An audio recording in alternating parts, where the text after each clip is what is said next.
All right. Everyone. Okay, Be'ezus Hashem, today's daf is daf mem. It's a very quick daf, but I just want to go over just basic knowledge that we learned in the Chumash.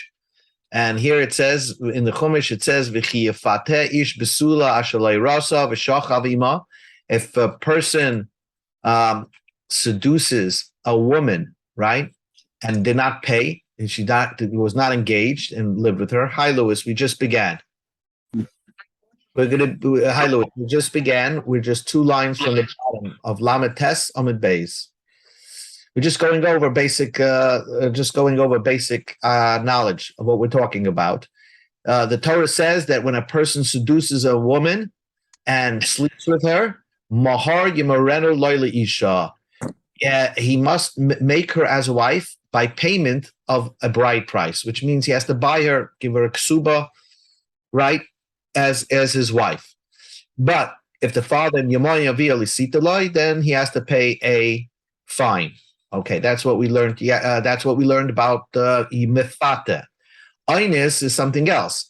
We learned in the pasuk that if a person takes a nara basula and seizes with her and rapes her pashut and ma'anas her, then the Torah says that he has to first pay the fine of chamishim kasef.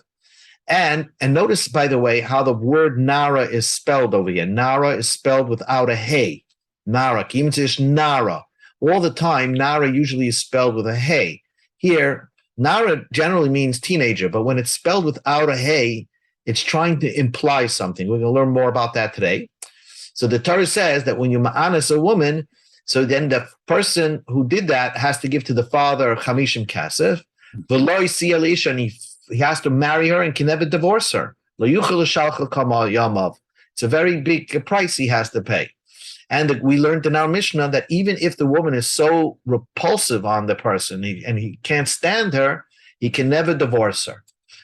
So now we start on Daf Lametesim and Beis on the bottom. We learned in the Mishnah, the Mishnah says that a person who raped a lady, he has to drink from the urine cup. In other words, no matter what the lady is like, and because you were ma'anas this person, the man has to stay with her for the rest of his life, even if she's a mukeshchin, a chiger, a suma, blind, doesn't matter. But that's not the case by mefate, by seduction. Amalei Rava mi Parzakia le Ravashi. So Rava from Parzakia said to Ravashi, isn't Einis mefate compared to each other? Michte, let us see. Migma gamri mehadadi. We learn Einis umefate from each other. Because how do you know the idea of a fine by both of them? By a combination of a shava or hekesh that we compare Einis umefate, we know that both the fine is 50 shekel. So there is a linkage between Oinis and Mefata. So the Gemara's question is, we go to the top of the page of Mem, let this idea that you have to marry the lady, let us learn from each other, and let us make Mefata, the one that seduces the woman, also be forced to marry the woman and stay with her for the rest of his life. Answers the Gemara, Amakrab, the pasuk says, Mahar yim harenu loyli isha, and the pasuk says yim harena, that he has to pay a price. He has to pay a price. He has to give her a ksuba, and then he can take her as a wife. So he's basically buying her. So it's mashma loy midatoi. That means it has to be in his, not forced upon him, that he has to want to do that. And if he doesn't want to do that, then he doesn't have to, then he has to pay the 50 shekel. So that's the difference between Oinis and Mefate. Oinis, you have to marry the lady. By Mefate, you don't have to marry the lady.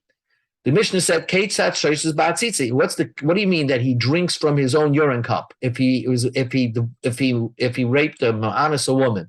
So the Mishnah says, if she's blind, you have to stay with her. Amar Rav Kahana, Amrisa l'shmaitze kamed vizit min hardai. I said this teaching in front of Rav Zvid from Nazdoi, and this is a very basic question.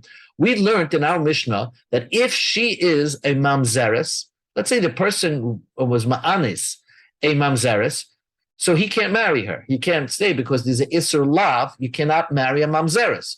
So the Gemara's question is, but since the Torah says that he's forced to marry, is a mitzvahs aseh, that if you're ma'anis a lady, you have to marry her. So that's a positive commandment. And there's a mitzvah, loisa say, don't marry a mamzeres. So the Gemara's question is, neise aseh v'nitchev loisa say. Let us say that the positive commandment of you have to marry the lady that you were ma'anis, that you raped, should override the loisa say that even if she's a mamzeres, you should still have to marry her. Because that's the rule that we have from Masechta Yevamos. We learned in the beginning of the Masechta, and from different sources, that the positive commandment, when it faces off with a negative commandment, the positive commandment should override the negative commandment. So why does the Mishnah say that if she is a mamzeres, no, you don't have to marry her? Why don't we say the positive commandment should override the negative commandment? So this was Rav Kahana's question to Rav Zvid from the Hardoi.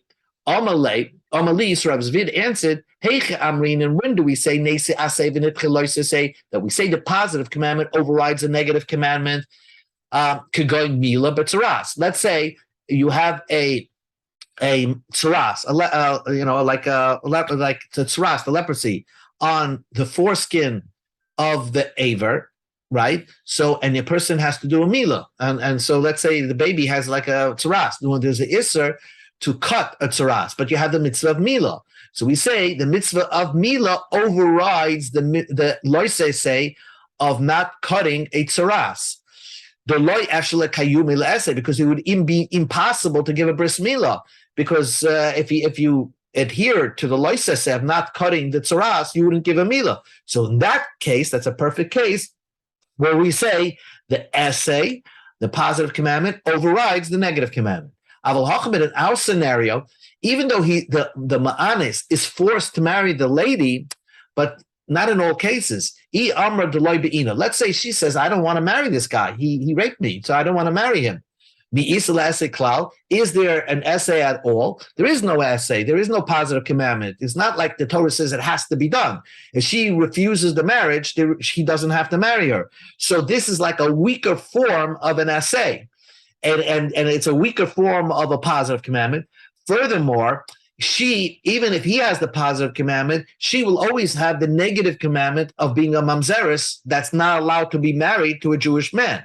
So therefore, in that case, we will not say the essay should override the lois essay. New Mishnah. Mishnah says, Yosaima, a girl lost her father. So who do you pay? What's the story over there? Or a girl that has her father, right? But she has her father, but she got engaged and then she got divorced, but she's still a basula. So Rab Loza says, if she was raped, the guy has to pay the knas, and if she was seduced, the guy is potter from the knas. Now, by an Yesoima, if she's seduced, it's like almost like the Yesoima, since she was the one, when she has no father, she collects the knas. So therefore, when she's seduced, it's almost like she was Michael, the whole thing. She forgave the guy. But if it was an oinis, he was forced.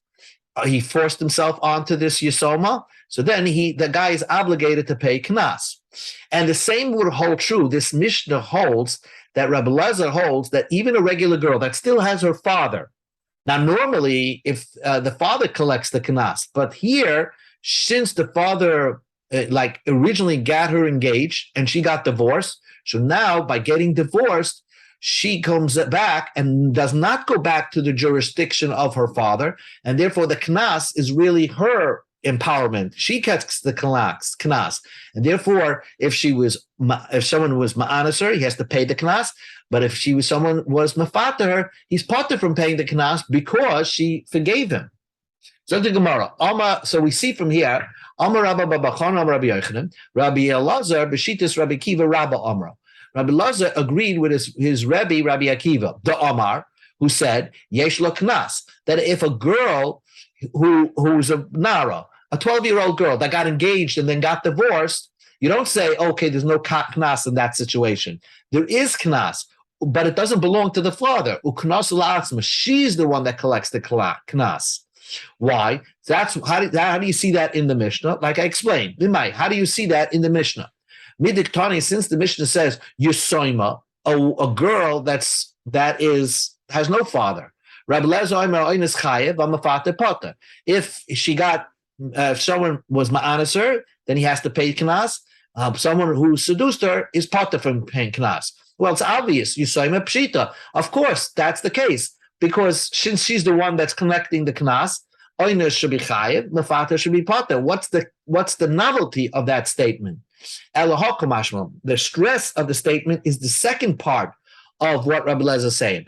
The nara, a regular girl that has a father, shenis arsa v'niskarsha, that she got engaged and got divorced. So now you don't say she goes back to her father and now her father still has rights over her. No, she's like a kiyasoima. She's like an orphan, although she has a father. Ma yasoima la'atzma, just like a regular orphan keeps the knas for herself. So also a nara that became engaged and got divorced, she gets to keep it by herself. She doesn't have to, and therefore, since it's hers, she can be moichel and mafata, but the ma'anis has to pay.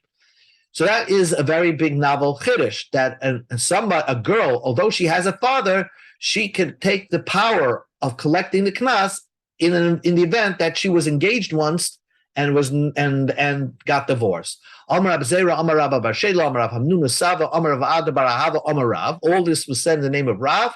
Halacha Karab Lozer. The halacha is like Rabbi Lozer, that a nara that got engaged and got divorced, she collects the knas for herself. Kari Rav Alei de Rabbi Lozer. Rabbi Lozer. Rav said about Rabbi Lozer, Tavini the Chakime. He is the best of the Chachamim. That's why we paskin like him, because there was the whole confusion about this whole thing about a girl who got engaged and then got divorced. Is there knas? Or maybe there is knas that belongs to her father. Rabbi Lozer told us clearly that his version is the way is like his Rabbi Kiva and Rabbi Kiva of the Mishnah previously, which said that the knas belongs to, or there is knas, and she collects the knas by herself. Now, Mishnah says, Eizahu Boishis. We learned that both ma'anis and ma'fata, you have to pay embarrassment. You know, if everybody reads in the paper that this girl was raped or fell into somebody and had relations out of wedlock, there's an embarrassment, and she lost her virginity. So you have to pay for the embarrassment. So the Mishnah describes Eizahu Boishis. How do I figure out embarrassment? What do I take into an account to make that calculation? So the Mishnah says, Hakoil lefi hamabayesh v'hamizbayesh. You have to look at the person that embarrassed her and from where she comes from, the girl that got embarrassed. In other words, Rashi explains that if you have, let's say, a homeless person that was ma'anis or mafata, a girl, it's not such a big embarrassment. It's embarrassment, but it's, almost like you can understandable. Or if a great, hush of a person, let's say from a prince of a family, a prince was ma'anis her and mafata her. So it's still a prince. So the embarrassment is not as great. But if it's a regular person, then the embarrassment is much more difficult. That, she gave up her basulim to this plain guy. So therefore, Rashi says you have to take into the calculation of, you examine where the perpetrator came from, the assailant came from, and you take into account what type of family the girl comes from, and then you figure out what's the appropriate embarrassment over here. Pagam, the loss in value of the girl. What do you mean? How do you figure out that the price of a girl that has her virginity to a price of a girl that does not have? So there is a market for these type of girls. You look at the maids that are sold on the street. There was a market for maids, and there was a market for a maid that had virginity intact, and the ones that didn't. In other words, how beautiful she was when she had her basulim, and now you look at the price of how she would sell if she does not have her basulim. We have to understand, why was there a maid market to determine if the maid is a basula or not? We'll see that in the Gemara. The Mishnah continues, Knas shaveh b'chol adam. The Knas, the Torah gives you 50 shekel, it doesn't matter. That part of the price you pay That's across the board. Doesn't matter what type of girl it is. Even if it was a girl that looked like a mukeshchin, full of terribly ugly, or she limped, or she's blind. Knas is the same. Anytime you find in the Torah a set price, shaveh b'chol adam, then it means every person it's paid for. Every person gets that same price. So now the Gemara on this asks the question. You told me that besides, which we learned yesterday, that besides the 50 shekel, you pay boishes ubakam. So the Gemara's question is, let us say, that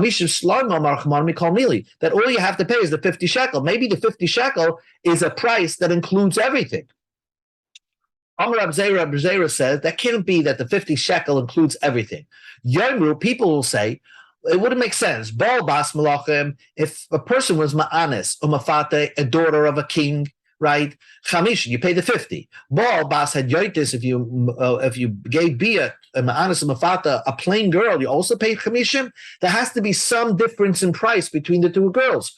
What is the difference in price that you're going to pay? Boishes supagam. So there must be an additional price you pay, which is called boishes supagam. Amalei Abaye. So Abaye said, we find in the Torah that an all-inclusive price which does not differentiate between the person. For example, the Torah says that if you have an ox that gored and killed somebody else's slave, that slave you pay the owner of the slave 30 shekel, even if the slave was a lame person or the slave was a basketball player. It doesn't matter. You pay the 30 shekel. So that's what we say. If that's the case, Gabe Evan Nami, the Torah, you have a problem with what the Torah says. By a slave, when your ox killed the slave, Yomru, they will say that you always pay 30 shekel. Eved noikim margolis. If you have an Eved that has the extraordinary skill of stringing pearls, that used to be a very big skill because the pearl itself is valuable, and if you know how to cut it so you can string it, you have to know how to drill, how to make the hole in the pearl without destroying the item, the pearl. So it was a big skill. So that's a very expensive eved. You're going to pay shloshim. For that eved that was killed by the ox, you pay 30 shekel. Eved oisa, we go to Amud Beis, ma'asa machid. If an eved just knows how to sew, shloshim. Right? So therefore, that's impossible. When the Torah gives you a finite price, that's it. Doesn't matter what the slave did. So why don't you say also that the Torah gave you a 50 shekel price, no matter for whoever you were ma'anis mafata? How do we know we add on extra prices to differentiate between a kingly girl and a non-kingly girl? So the Gemara tries it again. El Amar Rab Zera says, but here, let's say Ilubar Lashnaim, you have two people that were mezana with one girl. Now, it's possible that two people could mezana with one girl, and they each will pay 50 shekel. Echa kedaka v'echa shloi kedaka. The first one did it from the back. She didn't lose her basulim, but he did it on a girl that was an innocent girl. The second one did it right after the first one, and he went in through the normal way.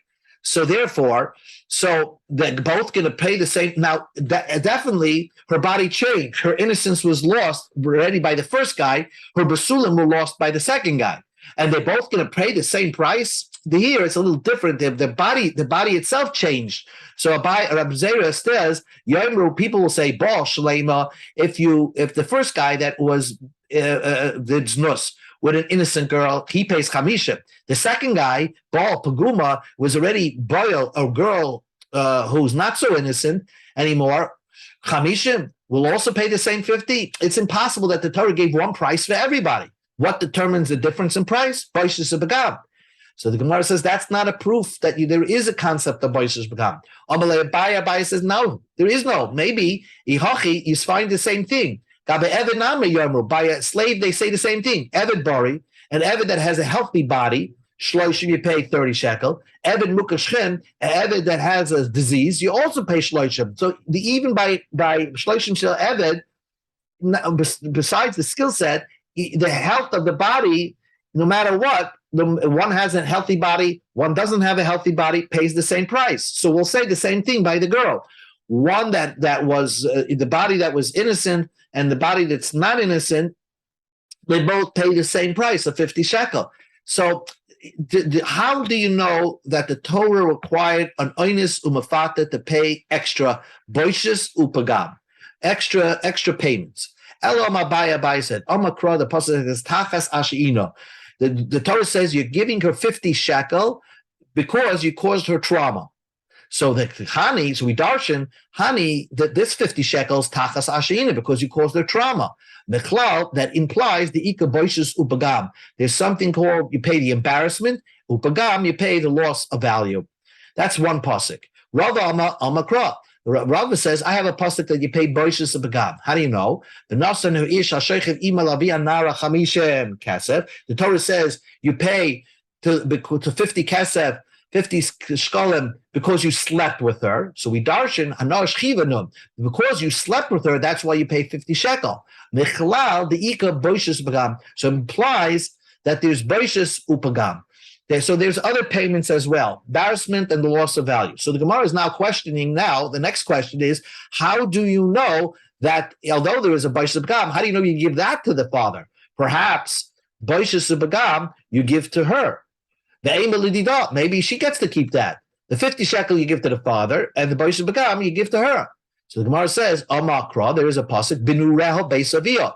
When she's a nar, when she's a teenager, a 12-year-old, Beis Aviyah, she's still in the jurisdiction of her father. And we darshan, Kol Shevach Nu'ureha L'Aviyah. Any profit that she makes as a nara belonged to her father. If this is an income she got because she was nanas or mefuta, therefore it belongs to the father.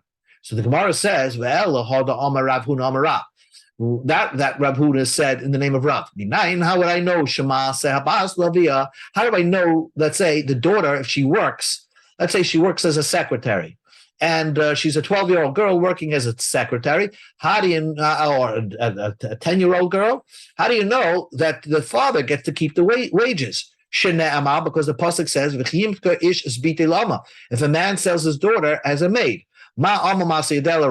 just like when she sells her as a maid, basically he's selling the rights to collect her wages to the new owner. So while she's a daughter and she was not yet sold, whatever she earns belongs to her father. So there's an extra pasuk that teaches you that the wages of a girl really belong to their father. So the Gemara's question is, Lamali, why do I need that pasuk? Typically, let us learn it from the pasuk, Binura Beis Aviyah. As long as she's up to a teenager, everything that she makes belongs to her father. There's a pasuk, Binura Beis Aviyah. So that pasuk should teach you everything. That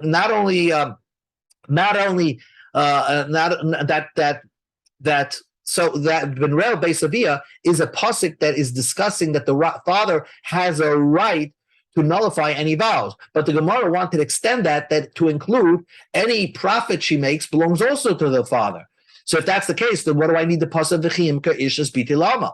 Ella, it must be that pasuk Benrel Beis Aviyah is b'hafaras nedarim huditziv. That's talking about whether the father can nullify a vow. V'chi tema. Do you want to? So therefore, I would not know just because he can nullify vows doesn't mean he gets to keep wages. So that's why I need a pasuk of v'chiyim ka'bit ish is bitin ama. V'chi tema. Do you want to say neilef minei? Let us learn from there. Let us learn from there that he gets to keep her wages. So the pasuk says, The fact is that Hafaras Nedarim is a concept of Isser Veheter. Nullifying vows is nothing to do with monetary payments. And therefore, we have a rule, anything to do with money, you don't learn out from anything to do from Isser prohibitions. So therefore, we don't learn out. Now the question is, now the Gemara is asking, why don't we learn out that boishas upagam belong to the father, just like the father gets the knas, he also gets the boishas upagam.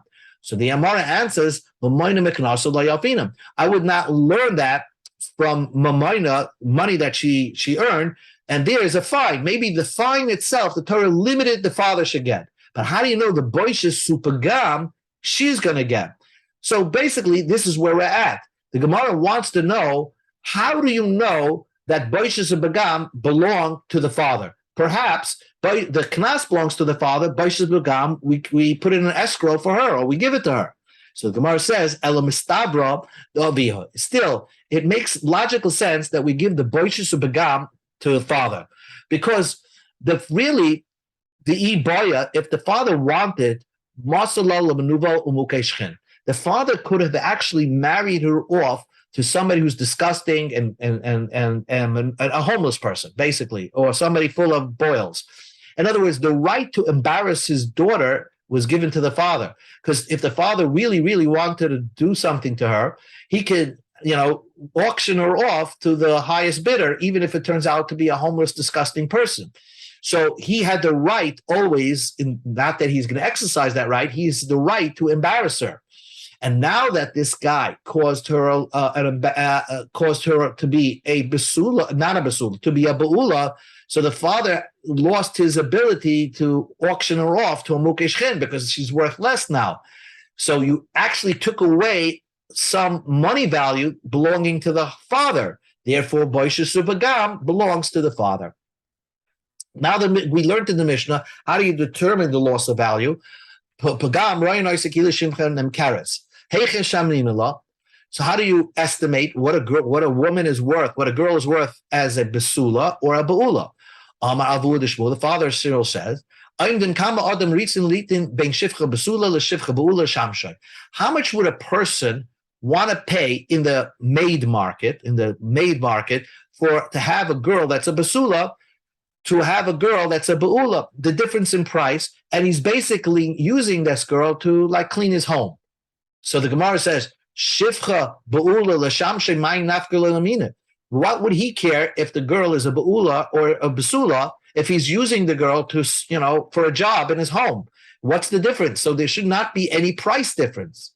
Elo, so the Gemara says, no. He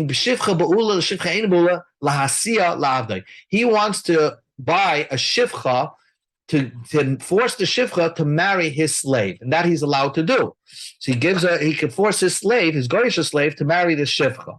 Now, what's the point? He wants to get more. He wants to have offspring, so he can have more slaves by having them procreate. So the Gemara says, if this slave is just marrying this girl to have children, what does he care if she's a ba'ula or a basula? And says the Gemara, we're talking about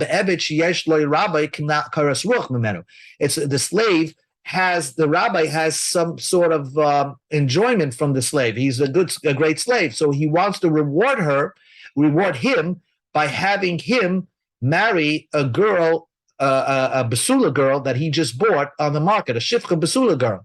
So he's going to pay more for a shifcha basula girl. So that's how you determine. So there was a market out there determining the price of a shifcha basula versus a price of a shifcha baula, and based on the ratio of that market, they would figure out what the pagam, what the loss in value of a regular Jewish girl that was raped or mefuta, was seduced, how much she lost in value because she's not a basula anymore. New Mishnah. Kol mokum sheyesh mecha. This kol mokum should be any time. That means any time, any age that you can sell your daughter, ain't knas. You don't get knas. That means that as long as she's up till 12 years old, you have a right to sell your daughter. But if she was nenas or mafuta, there is no knas, because the Mishnah goes according to Rabbi Meir, who holds there's no knas by somebody under 12.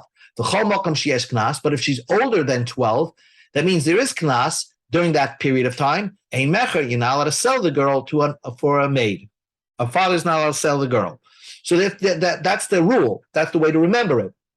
So the Mishnah speaks it out. Kitana, a girl that's under bas mitzvah, the father has a right, yesh lo mecha, he's a right to sell her, ve'ein lo knas, but he doesn't get to keep the knas, the fines. Nara, but as soon as she turns 12, yesh lo knas, he gets to keep the knas of ma'oinus umafata, ve'ein lo mecha, he has no more right to sell her.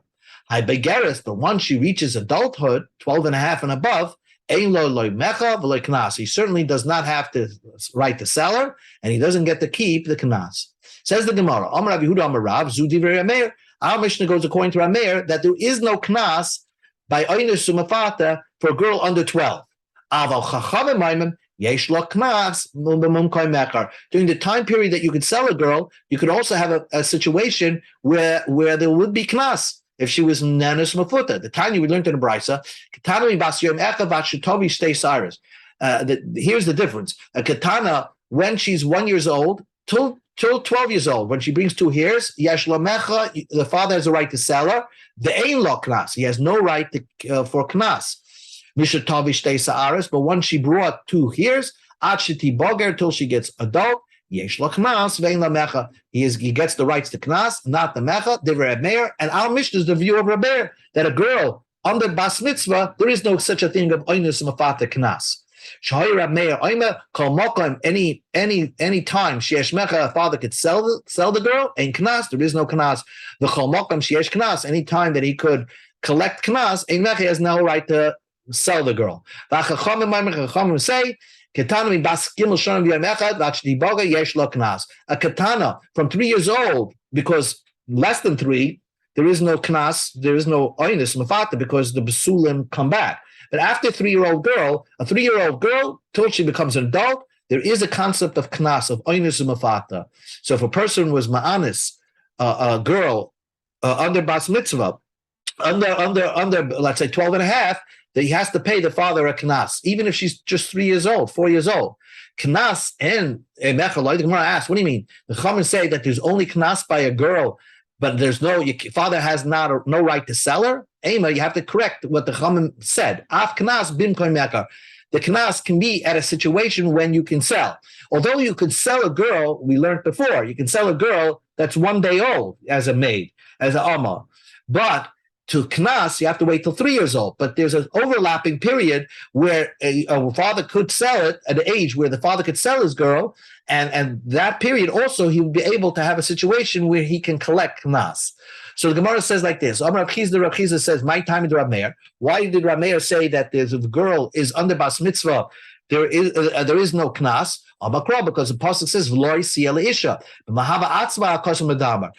The Torah says you have to take her for a wife, and we're talking about a woman that has the right to sell herself as a woman.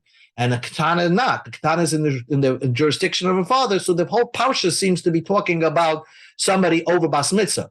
Rabbanan, Amar Shlokish, Rabbanan will say Omakra Nara without the hay. You see, the Na'ara is without the hay, as I showed you on the screen.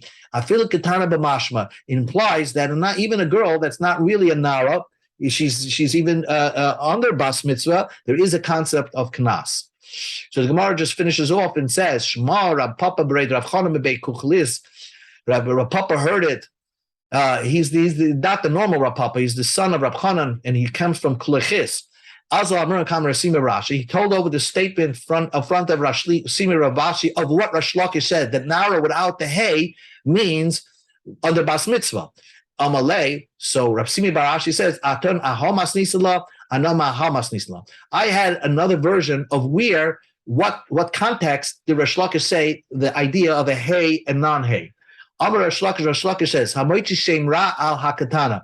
If a man, a husband, put out a bad name on his wife who's under bas mitzvah, and he brought Eidim that said she wasn't the basula and she was mezana, and it turns out the Eidim were false. So the Torah says you have to pay 100 shekel. If he came up with this concoction and he had false Eidim come say Eidis that the girl was mezana, the Torah says you pay 100 shekel. But if it was a katana, you would be potter from paying the fine. Shenama, the pasuk says v'odarsan la'avi anara. And there, the Torah says you pay the 100 shekel to the father of the Nara, and there it says with the hay. Nara mola dibra kasim. The Torah says the full hay over there, so it must be that whole parsha of Moitzi Shamra is discussing a girl that's over bas mitzvah. If the Torah, by the fact that the Torah wrote the word hey, now you know for sure, that the whole parsha of Moitzi Shamra is discussing a girl over bas mitzvah. If I did not have that, I would have thought that the parsha of Moitzi Shamra is talking about even a katana. Wait a second.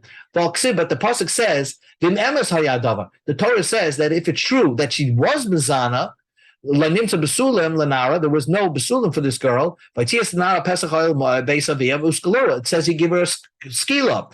So how could you say that this parsha is also talking about a katana? Katana la bas einshvi, but a katana is not somebody who is punished. So I don't need the word nara to teach me that this parsha is talking about a gadol. The fact that the parsha deals with skila, it must be that the parsha is talking about a gedola. So why did the Torah use the word nara fully by spelling it out, nun ayin reish hey, to imply we're talking about a girl over bas mitzvah? I know for a fact that it's dealing with a girl over bas mitzvah because of the concept of skila involved here.